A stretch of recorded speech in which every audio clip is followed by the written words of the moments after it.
ഭർത്താക്കന്മാർക്ക് ഖൈറ് കൊടുക്കണേ അല്ലാ, ഭാര്യമാർക്ക് ഖൈറ് കൊടുക്കണേ അല്ലാ. ഞങ്ങളുടെ പ്രിയപ്പെട്ട മാതാപിതാക്കന്മാർ പലരും ഇന്ന് മണ്ണിലാണ്. അല്ലാഹുവേ, കുഞ്ഞുനാളിൽ ഞങ്ങൾക്ക് വേണ്ടി കഷ്ടപ്പെട്ട ഞങ്ങളുടെ മാതാപിതാക്കന്മാർ പലരും ആറടി മണ്ണിലാണ്.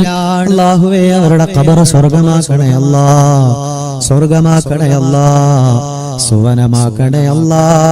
എങ്ങനെയാണ് അവർ ഖബറിൽ കിടക്കുന്നതെന്ന് ഞങ്ങൾക്കറിയില്ല. അല്ലാഹുവേ, അവർക്ക് സ്വർഗം കൊടുക്കണേ അല്ലാ.